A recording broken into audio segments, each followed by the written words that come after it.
everyone. Thank you so much for taking the time to hop on today's webinar. We know you're all extremely busy, therefore we really appreciate it.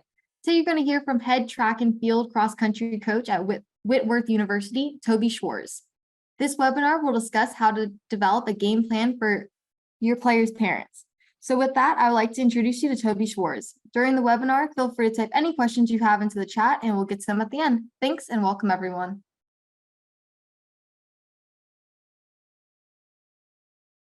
Got to unmute. All right. Welcome, everyone, and thanks to BSN for putting this on. Got about 30 minutes to solve all of life's problems in regard to athletes and the mental aspects of their competitions. I'm going to spend 30 minutes talking about 5 specific areas, but in those areas, there'll be some nuances as well. If by the end, that's why we have the Q&A session. If I don't get to a topic that you are interested about, feel free to ask at the end. But also, as I talk about things, if you have questions, again, type those in the chat and we'll get to those at the end.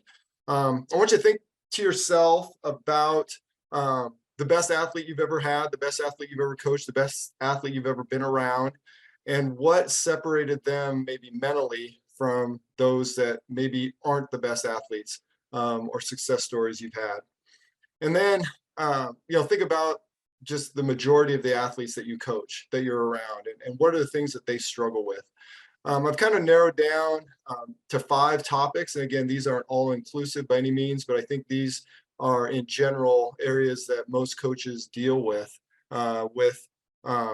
athletes. I've had the blessing to be around athletes in all sports at all levels, whether it's little kids up to professionals to national caliber, Olympic level athletes. I've had a chance to work with athletes from all over the world in every continent except Antarctica. And no matter what the age, the level, where they're from, everyone deals with the same stuff. So the 5 topics I'm going to talk about today, start off with motivation, then go into mental toughness, talk about anxiety, talk about coping, and then lastly, aggression. And again, there'll be some other ideas within that. So as I talk, I'm not going to have a PowerPoint because my hope is that you can just sit back and listen and jot down some notes and hopefully get 1 or 2 nuggets out of this time that are going to be helpful for you. First thing I want you to think about, again, is how are you motivated? How are you motivated to accomplish anything in your life? And as you think about how you're motivated, you're probably going to ask the question, well, it depends on the scenario or the situation or what we're dealing with. I want you to think about your athletes. How are they motivated? How are they best motivated? I'm going to argue that how you are motivated is probably very different than how they're motivated. A lot of it may be because of age, environment, but also we're all just wired differently. In all my years of coaching, over 30 years now, I find it hard to find athletes that are motivated like me. And that is a challenge then when I'm trying to motivate them. So let's step back a little bit and just define what motivation is, because we could spend hours and hours talking about motivation. I want you to look at motivation in this context. Motivation comes from the root word, a Latin root, movere, which means to move. And so when we're talking about motivating athletes, we're talking about moving them from doing, feeling, thinking a certain way to a way that we want them to move, think, feel.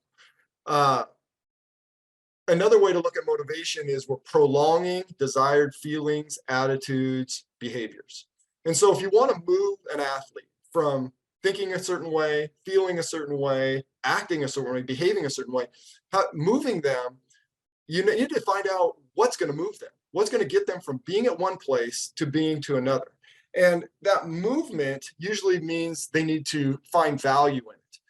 Now, most people will find value in money. Most people will find value in love. But there's other things that people value. And when I was growing up, I had 3 older brothers. I had this idea that I need to prove myself always. And so what motivated me most of my life, and even up until today, is this desire to basically prove that I'm worthy, prove that I deserve to be a coach or to be something.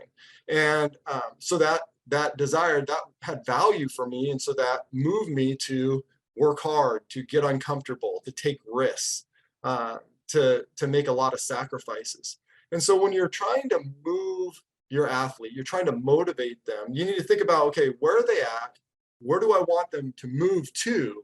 And then what do they value that's going to get them to move? And I think those that are coaching today, whether you're coaching, at a college or high school level or whomever, people just have different values on what they care about, what it's a priority for them. And so you need to get to know your athletes, and then you need to find out, again, what's going to move them. In talking about motivation, we also have to talk about what demotivates athletes. Oftentimes we use things that are easy. We try to, threaten them. We try to guilt them. We try to shame them. We yell at them. We do things that have been done to us and maybe worked, but that are just simple to do. We compare them with another athlete. Hopefully that's going to, ignite some pride in them to work harder. We call them out in practice. We punish them. All these things honestly work, but they're not really great motivators. They often become a demotivator over time. And so one thing I would challenge you to look at, and I have to challenge myself, am I being a teller or a teacher when I'm motivating my athletes? Because if you think about ourselves, we're probably going to be more motivated when someone talks to us and teaches us something, as opposed to when someone tells us. Think about those that are in a relationship or in a marriage. When your spouse is telling you to do something, we probably don't respond as well, maybe as if they ask us to do something, or we have a conversation about it and then come to it in our own terms. So motivation, again, we can talk forever and ever, but the thing I want you to walk away with in regard to motivation, examine how you're motivated, examine how your athletes are motivated. Think about, how are you trying to move them to be different than they currently are? How are you trying to move them to eat right, to go to class, to get enough sleep, to change a behavior in their training? They're not a good defensive player. How do you move them to be a better defensive player? And by yelling at them and telling them to play harder isn't getting the point across. Then you need to find out, okay, what's going to move this person? So again, that often takes long conversations. And so that's my encouragement in regard to motivation. One challenge that you're going to probably have as you're motivating your athletes is this idea of entitlement. And entitlement can be used or viewed in a lot of different ways. And one way that I'd like you to look at entitlement is this. Entitled people tend to underestimate the long term and overestimate the short term. Underestimate the long term, overestimate the short term. So again, entitlement can be defined in a lot of different ways, but if you look at entitlement, meaning someone's being entitled, they think the long term isn't worth it, but the short term is what matters. We see this, those of you that are in the college setting, with the transfer portal. The reason why a lot of kids enter the transfer portal, and there's a lot of reasons why, but one of the reasons is they're out of place, they're not seeing success, they're not seeing playing time, they're not getting what they want. In their mind, that means that it's wrong. That I'm not getting what I want now, I'm not going to get it soon, so it's wrong.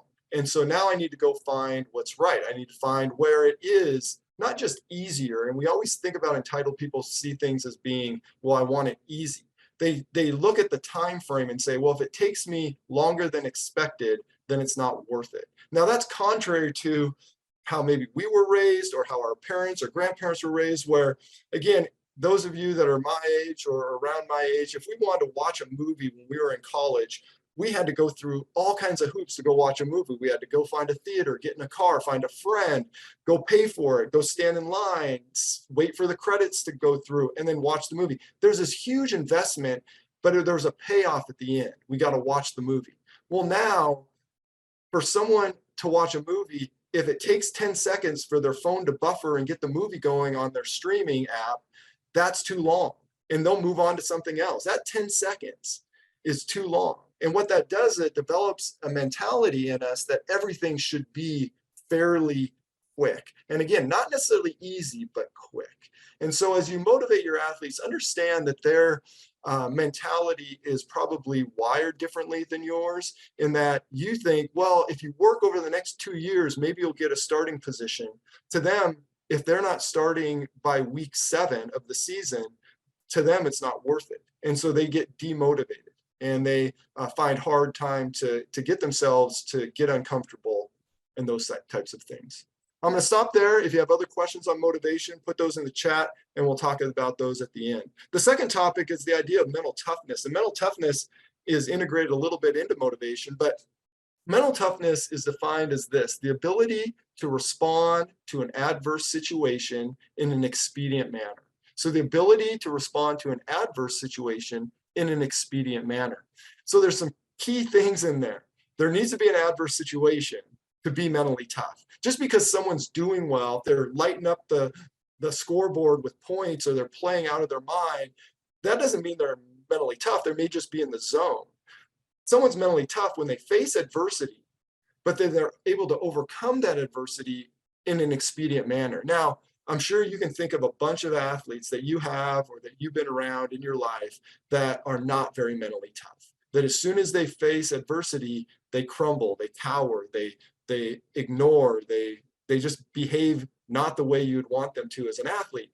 So how do you get someone to behave properly, to respond to an adverse situation in an expedient manner? And that expedient manner means quick, because in sports, you have to do things quickly. You can't wait. You can't wait 7 years to go by to overcome something. You have to do it in the next minute or so. Well, mental toughness is akin to this idea that we talk about a lot in sports: resilience or grit.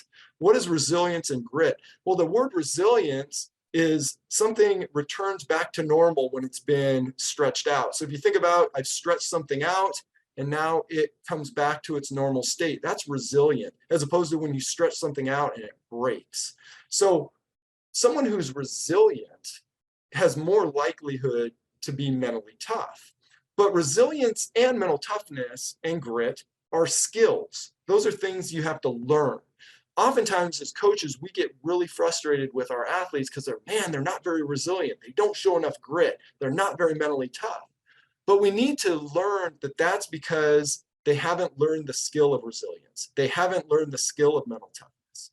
The only way you learn resilience and the only way you learn mental toughness is to go through situations that require you to be resilient or to be mentally tough. And here's the reality of our lives. And I don't want to preach here, but I'm just going to point something out for you to chew on, is that when we are caring towards our kids at home, I have 2 daughters. I love them a lot. I want the best for them. When we do things to try to keep them from harm, we're also keeping them from opportunities to practice resilience. When I'm doing things for my athletes that I want them to have the best, I want them to be set up for success, but then I don't allow them to struggle with sports and struggle with things and help them through that, then they don't have an opportunity to practice resilience. When students are told, hey, just write the paper and I'll give you a check mark, but I'm not going to grade it, or, your thoughts and feelings are your own, and so it's not me to judge those, and so I'm not going to grade your paperwork. Well, they're not having to grapple with seeing a D or a C on a paper, than having to deal with that. And so resilience is a skill. We need to allow our athletes to struggle in sport and then be there to help them to cope with it so that they can get better at it. Again, my daughter falls down off her bike when she's 3 years old, and she hits the ground and starts crying and looks at me, and I sit there in a chair and just watch her. And I'm the worst parent ever because I'm not going over to pick up my daughter. Actually, I feel I'm the best parent ever because I'm making her figure out how to deal with that situation. And my hope is she's not going to be 18 years old and on my team in college, and she falls down or he falls down, and they're responding the same way that a 3-year-old would respond. So again, resilience, mental toughness, they're skills. You need to develop them. And so as a coach, we need to tell our athletes that and not condemn them for not being mentally tough or resilient, but then give them opportunities and ways to be resilient and mentally tough. That leads into this next topic. So we've gone through motivation and mental toughness. Now we're going to go into the idea of anxiety. Anxiety is something that all athletes deal with. Everyone deals with anxiety. There's trait anxiety, which means, I'm just anxious by nature. But then there's state anxiety, which is a situational anxiety, whether it's taking a test, public speaking, competing in athletics. everyone gets anxious. But anxiety is defined as this, and this is important. Anxiety is a perceived threat. It's a perceived threat. It's not an actual threat. It's not something like that we're fearful of. So again, fear and anxiety are different. They're not the same thing. And so when you say that you're anxious about something, it means that you perceive a threat. So what is that threat? In sports, that threat can be a lot of things to athletes. If their identity is in winning or being good in sports, well, then obviously there's a threat to that identity if they lose, if they don't perform well. So as they go into their sport, they're anxious because if I don't do well, coach isn't going to like me, parents are going to like me, friends are going to like me. And what I tell my athletes all the time is it's so humorous that we put all this pressure on this threat that exists, that's a perceived threat, when in fact, if you don't do well, you're probably going to have your parents take you out to ice cream afterwards. Your friends are going to give you a hug and say, oh, I'm sorry you didn't do well. Your coach is going to say, hey, we'll go get it next time. We'll practice this week and get better. But we build this thing up that, there's this threat out there. And instead of looking at athletics as an opportunity or taking a test as an opportunity or public speaking as an opportunity, that we put this perceived threat on it. Now, again, one of the biggest things, one of the biggest sources of anxiety in the world is, research says this is public speaking. The other is death. People, have anxiety about death and public speaking. Again, you've heard it before. Most people would rather be in the, coffin or whatever, as opposed to giving the eulogy. Well, again, anxiety in public speaking is natural, but what are people anxious about? That the person, listening to you is not going to like you, that they're not going to respond well, that they're going to walk away and make fun of you. If that's the attitude we have towards everything, is we think the worst is going to happen, then we're probably not going to do well. But if you go into things and say, hey, the best is going to happen, I'm going to speak, I'm going to be confident, and people are going to like what I say. And then you're going to be less anxious. In sports, the same thing. You go into it saying, hey, things are going to possibly go wrong in my performance today, but if those happen, what do I do when they happen? Not if they happen, but when they happen, and not being so risk averse to things. Before I get more into anxiety, I want to talk about one area that I think people get a lot of misunderstanding, and that's the idea of stress. If you were to answer this question, how many of your athletes, how many people in your life have said the word stress to you in the last week or the last month? I'm sure you've heard, I'm stressed out, I'm overly stressed, or maybe you've even used that term. Well, stress is defined as a demand placed on our mind or body. A demand placed on our mind or body. So stress in and of itself is a neutral term. It's not a negative term. We've turned it in this big monster, stress. But stress is just a demand on us. It's like lifting weights. If I go lift weights, bench pressing or doing squats, that is a demand. I'm putting weight on my body and I'm putting a demand on it to make it stronger, to make it better. If I go run, I'm running and building up my cardiovascular system and my heart. I'm putting demands on my body to make it better. So actually putting demands on us makes us better, but we've turned it into this negative. And so there's a difference between being stressed, meaning having stress on us, and being in distress. Distress means that stress is causing harm. So one of the things I try to teach my athletes is anxiety and stress are different. Stress means we have a demand on us. And now we need to look and say, is that demand causing harm to us, or is it just a demand that we need to deal with? Again, I'm a professor and I give homework assignments and tests and papers. Well, that's a demand on the students. Well, they turn it into this big bad thing when in fact, I'm trying to educate you. I'm trying to give you information that's going to help you to be better at your career and in life. But they turn it into, well, I've got all this homework to do. So we have to change the language we use. And so when athletes come to you and say they're stressed out, one of the things I would encourage you to ask them is, what's overwhelming you? Because oftentimes what it is we have a demand on us. And one demand we usually can handle fairly well, but a second demand all of a sudden blows up to be being overwhelmed.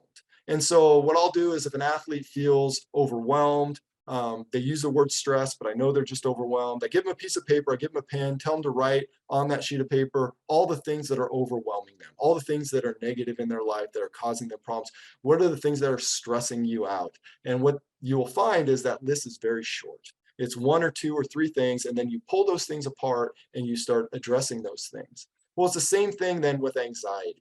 If someone is anxious, you need to say, what are you anxious about? What specifically makes you anxious as you're going into competition, as you're going into practice? What is keeping you to perform at the level that you want to perform at? And so anxiety is definitely something that if we define it, just like if an athlete comes to me and says, I've got, my leg hurts. And I say, okay, well, your leg hurts. Well, go put a cast on it. Well, if it's a bruise, cast probably isn't the smartest thing. If it's a, IT band problem, or if it's, if it could be a wide range of leg issues, if we just say, well, put a cast on it, that's not going to solve it. And so same thing is when someone says, well, I'm anxious, just telling them get over it or suck it up or, oh, it doesn't exist. No, it exists, but how do we deal with it? And maybe that anxiety isn't anxiety at all. Maybe it's fear. And fear is basically described as the absence of trust. When we don't trust something, we fear. We fear the dark because we don't trust what's in the dark. We think the boogeyman's in there. We're fearful of heights because we're uncertain of what's going to happen when we fall. We fear death because we don't know what's on the other side. But when we trust, that takes fear away. And so helping athletes to trust in their training, trust in you as a coach, trusting in other things, that then will take away the fear they may have. And so it may not be anxiety that they're dealing with, but fear. Got 2 more topics. One is coping, and coping is related to anxiety. So coping, I want you to write down the word cope, C-O-P-E. It's actually an acronym that's really useful. C-O-P-E. C, control your emotions. O, organize input. P, plan, plan a response. And then E, execute. So C-O-P-E, control emotions, organize input, plan response, and then execute. That first part, control your emotions, is so key.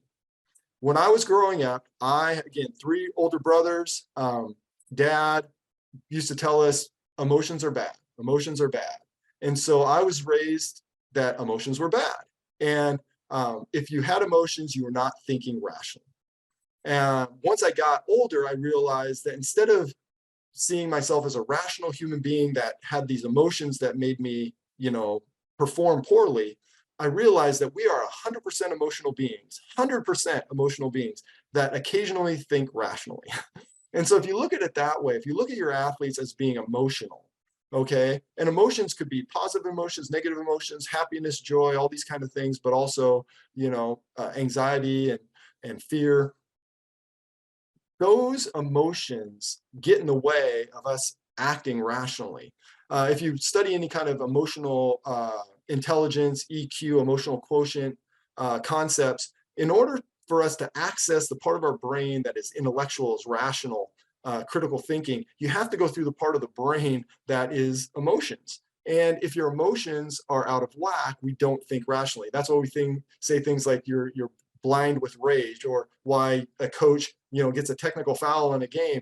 I mean, if they think back, they go, oh man, I probably shouldn't have acted that way. But during the time, their emotions overrode their rational thought and intelligence. That happens all the time. When my daughter is crying at night about something, it's because she's emotional, she's tired.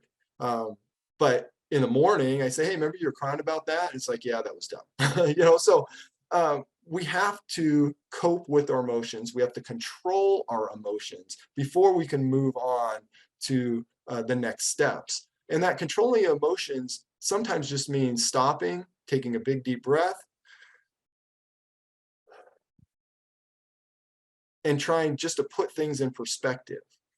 It's amazing how just some space away from a situation, by breathing, by having a conversation, by getting words out, allow people to control their emotions.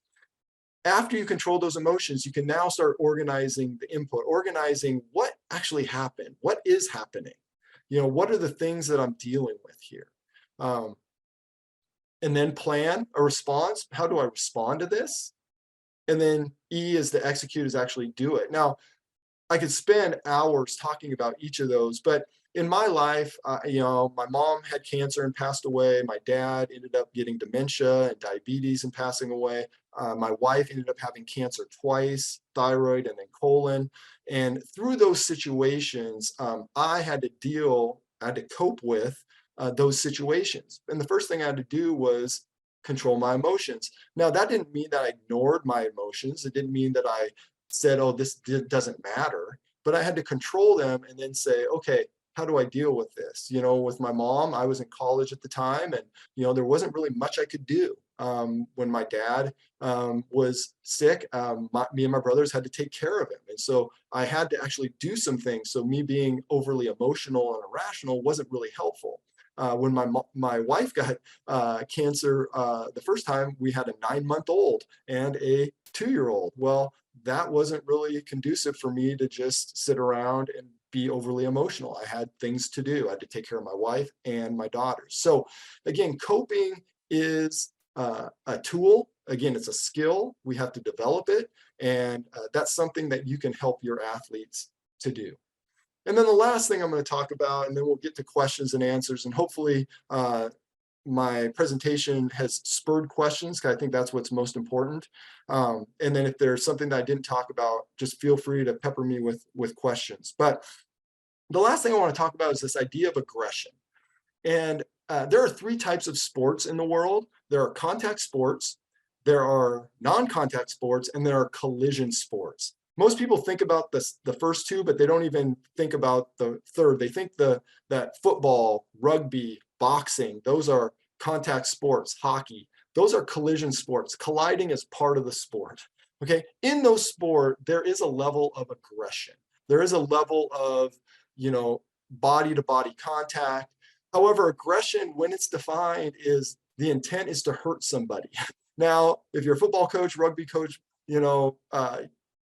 boxing coach, you may say, yeah, I want my athletes to hurt the other person, but really that's not the point of sport, really. But there is a level of aggression maybe in those sports. But most of our sports, whether it's tennis, golf, which are non-contact sports, or even basketball, soccer, softball, baseball, those are non-contact sports. Aggression really doesn't have any place. But we use the word aggression all the time. And here's what I want you to know. If you haven't figured this out yet, your athletes don't understand aggression. And I'm going to make a comment here, but this is just from experience, is female athletes definitely don't understand and don't appreciate the idea of aggression. I've been coaching for years. I teach sports psychology all the time. I talk to men and women all the time, and I hear over and over and over again, when women hear the idea of aggression, they don't really get it. And even men, when I say aggression, what do you think about? And they think, well, being angry and punching someone or pushing hard. But when you're telling an athlete at the baseball plate or the softball plate to be aggressive at the plate, or be aggressive when you're serving a tennis ball, you're not telling them to beat up anything. You're telling them to be intense. So my encouragement is this. We need to change our language if we want to change our athletes. If you want your athlete to be more intense, tell them to be more intense. If you want them to be not passive, then they need to be assertive. Again, the opposite of passivity is not aggression. The opposite of passivity is assertiveness. And so I coach track and field. I've got a thrower.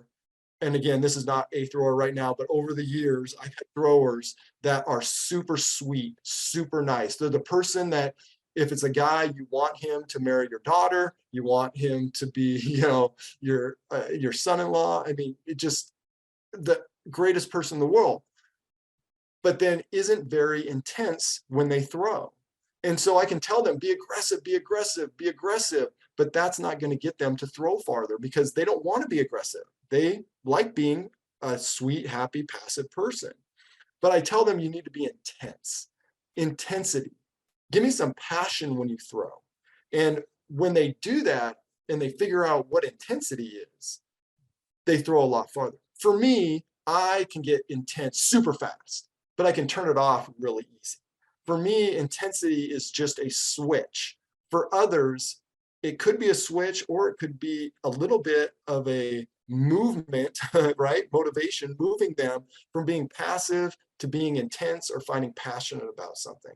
Again, I've got a hurdler, a senior, that for years I've been trying to get that person to be aggressive over the hurdles, right? No, I want them to be intense over the hurdles. And so I tell them, I want you to go over the hurdle, like I want you to get over it with just some speed and confidence and take risks. And one of those words eventually clicks, and then they go over the hurdle really fast without jumping over it and being intimidated by it. So the idea of aggression, I want you to eliminate from your vocabulary. It's super hard, but insert in assertiveness and intensity instead. So those are my 5 things. That's my 30 minutes. Now I'll open it up for questions. I think Saxon, you're going to read me some questions. Yep. So we got a question that says, do you feel that girls and boys process motivation, anxiety, and cope differently? If so, what are those differences? That is a great question. I'm going to kind of chicken out here by saying everyone is different. And so I wouldn't say necessarily it's a boy and girl thing, a male female thing. It is really a people thing. Because I've been coaching college for 27 years, sports in general for over 30. I've coached all kinds of different sports. I've worked with athletes in every sport I think imaginable. Again, like I said, from all over the world. And there is no, girls act this way, boys act this way. It's really just individual. People are motivated differently, but they all need motivation. So there's internal motivation and external motivation. We would love if they were internally motivated, but that's something that you have to help people get to that point. But then there's external motivation. And I think that's the thing that coaches get stuck on, is we external motivate a lot. And then that's the thing that, well, like I talk to guys on my team differently than I talk to women on my team. Well, part of that's because I'm a guy.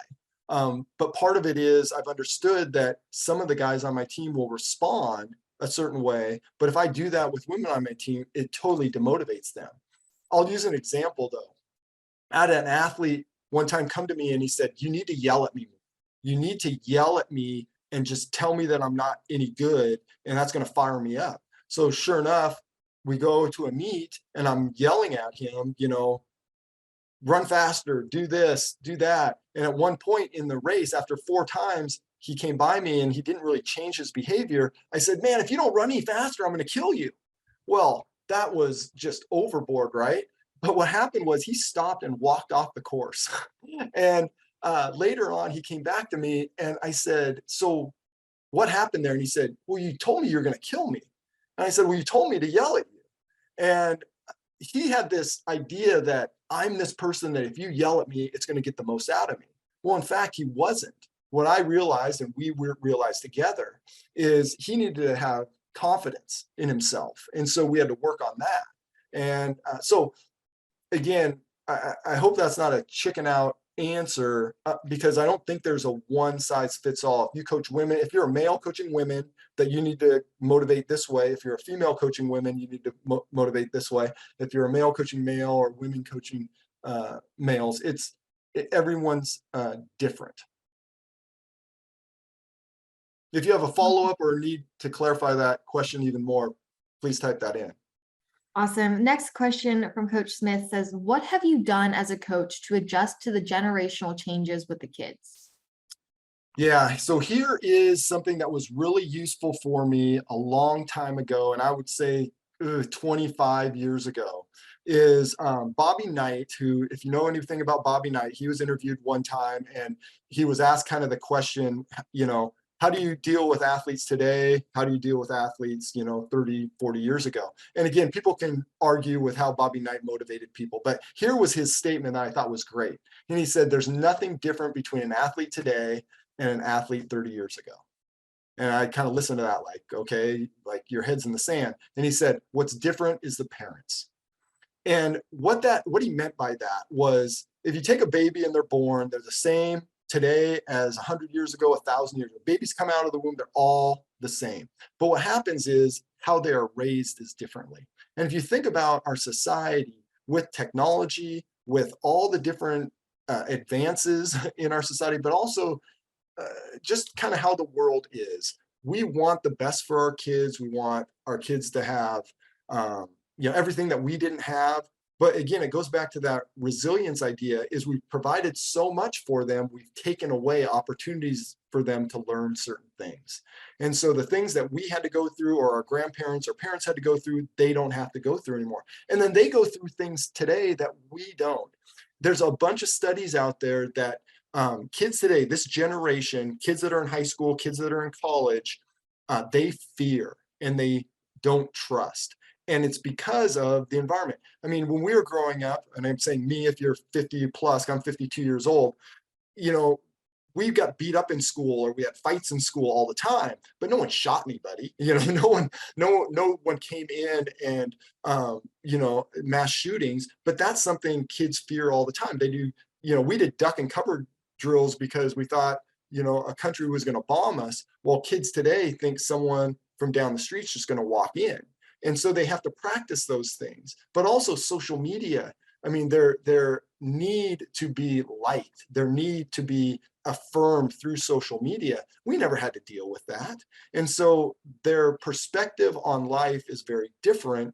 And so you have to, again, encourage them and tell them that they're valued, because then they're more likely to listen to you when you tell them other things like how to shoot a certain way or how to play defense. So they have to be valued. If you look at any college or university and what their motto or mission statement, or not mission statement, but little motto is for the school, almost all of them have something to do with you belong, or we believe in you, or you matter. I drive by high school, middle school, little reader boards all the time, and they say, X high school, you matter here.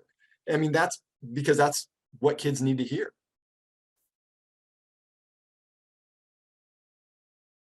Awesome. I don't see any other questions in the chat at the moment. We'll give everyone just another minute or two to drop in any that they have in case they're still typing. But Coach Smith said thank you for your answer. Awesome.